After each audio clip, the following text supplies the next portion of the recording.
stade Pierre de Coubertin à Paris pour un nouveau temps fort du sport français en direct sur l'équipe 20. Rapidement Sylvain, présentez-nous déjà votre groupe. C'est un petit peu la surprise du chef. Rapidement. Oui, on a un groupe assez homogène, mélangé avec pas mal de joueuses d'expérience et des jeunes joueuses qui apportent beaucoup de dynamisme. Et là, la mayonnaise a bien pris cette année. On fait un très bon parcours en championnat et la première historique, cette finale à Paris. Un bon résultat. Voilà, troisième du championnat en course donc pour les playoffs d'une saison de Ligue AF dominée encore une fois par Cannes et Victor. Elle amène son expérience, son engouement et quel que soit, on va dire, son âge avancé certain, elle amène toujours aussi de dynamisme et d'envie. C'est ça qui est incroyable. Victoria Rava et Nadia Centoni. Nadia Centoni, l'italienne. Allez, on va jeter un coup d'œil sur la composition du club de Nantes qui dispute donc sa première finale avec pas mal de joueuses étrangères là aussi, notamment avec Angie Bland, la centrale, Els Van Desten, l'attaquante. À la passe, on trouvera Nicoletta Koutouzili, la passeuse grecque de l'équipe nationale grecque. Et puis aussi, on aura droit peut-être à Ariel Turner ou encore Sherry Williams, les américaines de cette formation. Et on va assister maintenant à l'entrée officielle des deux équipes. La joueuse emblématique non seulement du Racing Club de Cannes, mais l'une des meilleures joueurs, l'une des meilleures joueuses plutôt d'Europe et du monde. Les clubs italiens qui sont certainement dans quelques instants avec l'entrée des joueuses de Nantes.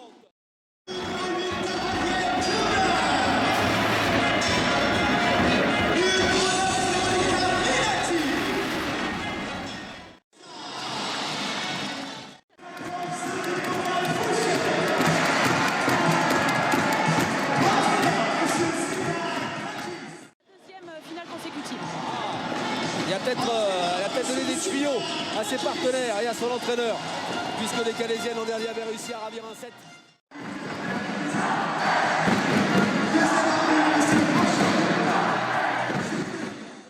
Bien évidemment aussi deux finales, malheureusement pour les Canoises perdues, mais quel palmarès et quelle belle équipe et quel grand spectacle auquel nous allons encore servir du jour. Ah, sympa. Non, là, on devrait assister aussi à un duel de pointus entre Centoni, l'italienne, et l'autre italienne de Nantes, la Minati, qui joueront contre leurs compatriotes canoises, Albrecht et Van de Pfeiffer, la deuxième passeuse de Cannes et la centrale. Donc intéressant à voir si on arrive à entendre des expressions italiennes ou hollandaises, flamandes sous le filet. On va faire les programmes aux étrangères aujourd'hui. Qui ont terminé troisième du championnat d'Europe. Aussi, c'est vrai. C'est 17 Coupes de France en jeu. Elle remet les 17 titres en jeu. 17 titres en jeu. Ouais, allez, on fait tapis. Allez, qui tout double pour les Canoises de Yangfang face Nicoletta Koutouzili qui a joué l'an passé en Italie avec la pointue actuelle de Nantes, donc Veronica Minati. On parlait de constance, voilà, ça doit aider forcément. Allez, une attaque très haute au-dessus du pont. Un peu de précipitation. Ouais. Et Sherry Williams qui avait pas eu. Razic, service smatché flottant. Allez, on va écarter. C'est défendu par Cannes. Allez, le ballon qui reste en jeu. Voilà, belle hauteur, les passes. C'est défendu. Côté nantais aussi, on se bat bien. Allez, ce block-out. Signé Turner, Ariel Turner, l'une des deux américaines qui a fait parler sa puissance. Les attaquantes doivent sentir la pression du bloc et de la défense, donc elles veulent prendre un peu plus de risques. Ça fait penser un petit peu au handball quand un gardien commence à faire des arrêts, les joueurs commencent à soit lui tirer dessus, soit tirer à côté. Pour Nantes, eh bien, Minati avait mis le pied sur la ligne en prenant son appel. Allez, on peut reconstruire encore. Côté nantais, c'est défendu. Côté canois. Allez, on renverse. Oh là, Centoni qui ne fait pas la faute. On l'écarte. Oh, quel échange. Allez, encore. Allez, c'est bien joué. Cette feinte. Superbe. Maintenant, Nicoletta Koutouzili. Qui avait bien commencé le match. Voilà, on a surtout vu la différence d'organisation en réception à Cannes. C'est joliment construit du côté. Allez, c'est elle qu'on trouve au service. Centoni, 23-13. On se rapproche du terme de cette rencontre. Et voilà, on l'a bien. Et c'était pas Turner, d'ailleurs, c'était Williams. Tony. Allez, c'est tenu. Cette fois, on accélère. On arrive à passer en vitesse avec Sherry Williams. Dans les consignes, voilà, ils veulent étouffer le match. Dégage-toi tôt, prends la hors de l'axe là, dégage le bassin, pouvoir absorber.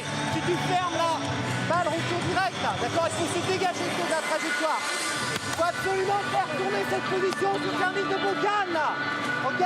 Tout de suite, c'est simple là, allez. Allez, Sylvain Quinqui là, qui, alors que son équipe est menée de 6 points, a recentré ses joueuses sur leur réception. Hein. Le petit mouvement pour se dégager de la trajectoire, ne pas subir. Au centre du terrain. C'est une grosse différence tactique entre garçons et filles. Bah, c'est bien vu, Laurent. Ah, quand même, hein. On vérifiera ça. On gêne sur la pipe là. D'accord. Par le jeu qu'on peut montrer, enfin le jeu du corps, hein, vous qui êtes acteur aussi, qu'on arrive à transformer sa prestation. Voilà une belle phase de jeu là. Voilà, là on commence à sentir un mouvement, à s'exprimer. Et voilà Turner à la conclusion de cet échange. Là, il s'est passé quelque chose côté nantais. Il y avait de l'âme et de l'envie. Voilà, et de suite le corps se transforme, l'attitude se transforme et la prestation se transforme. Se met le bras. Maintenant, vous pouvez quoi avec les bras sans bouger le pied. Ok, allez.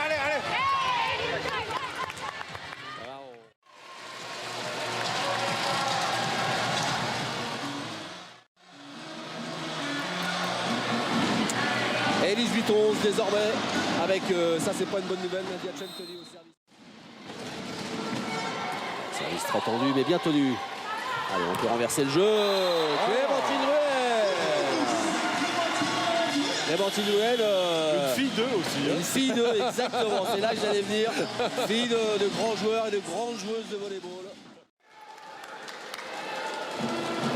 Service, ce match est flottant. Et ouais, là encore, il y avait une bonne intention dans ce service, dans cette frappe de balle. Défendu côté canois. Après une pirouette, une roulade.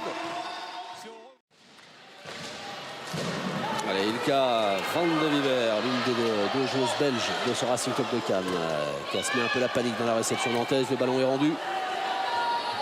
Allez, on l'écarte bien en bout de filet. C'est défendu par Clémentine Druel, encore très présente. Oh, et l'attaque derrière la ligne des 3. Allez, joli sursaut des Nantaises en ce deuxième tiers, ou troisième quart de deuxième set. On a oublié de signaler l'entrée. Alors là, justement, on joue, on commence à jouer.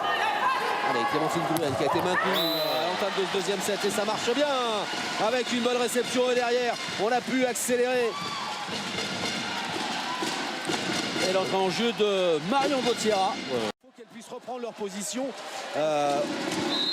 après que la balle ait été mise en jeu. Et là apparemment la passeuse de Cannes qui vient de derrière est rentrée trop tôt dans la zone. Elle a anticipé. Oh, la belle défense derrière. Et ça, un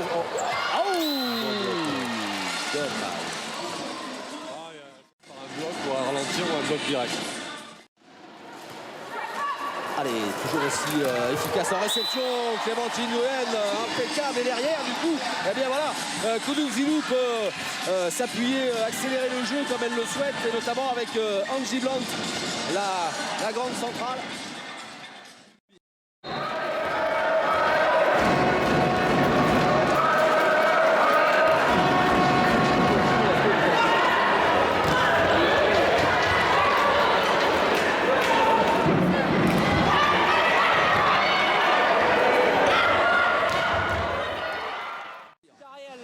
D'accord, rentre un petit peu plus en récep là, d'accord. Et on décale un petit peu à droite.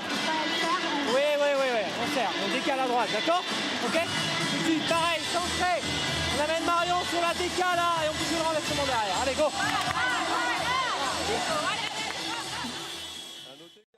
On retrouvera donc à 16h30 sur le banc de touche de Paris pour la finale. Nous, on prendra l'antenne à 16h20 pour vous faire une belle présentation, une belle mise en perspective de cette finale garçon qui se profile tout à l'heure.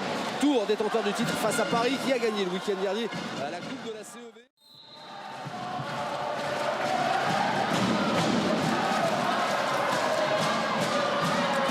service, mais une bonne réception derrière. Et on va aller chercher Vaillaneva. C'est défendu par Clémentine Druel. Allez, le ballon qui reste en jeu. Une nouvelle balle de match sauvée. La deuxième de suite.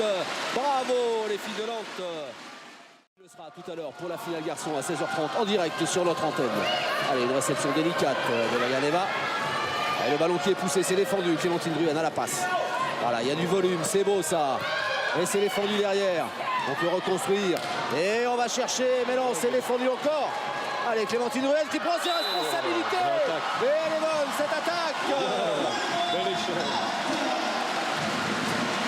Et bien joué les filles de Nantes, bien joué les Nantaises. Troisième balle de match sauvée. 15-24. Coupe de France. 25-14, 25-16, 25-15. Le Racing Club de Cannes qui était baissant jamais le niveau. Oui, tout à fait. Ce qui est beau, c'est ça, c'est montrer sa suprématie et maintenir ce niveau-là. C'est une marque de respect, effectivement, dans le sport de haut niveau, je pense. La noblesse des Cannoises, le talent aussi, bien évidemment, de ces joueuses incroyables qui sont donc en course pour leur 12e doublé Coupe Championnat, la Coupe de France. Une démonstration de force du RC Cannes aujourd'hui. Oui, c'est vrai qu'on a gagné assez facilement. Je pense que l'équipe de Nantes n'a jamais réussi vraiment à rentrer dans le match. Peut-être, je comprends, c'est la première fois qu'elle joue à une finale. C'est pas évident, plus contre nous, je pense que... Oh, c'était pas facile. Attends, parce que ça ressemble facile, mais finalement on a bien fait toutes les choses qu'on avait préparées.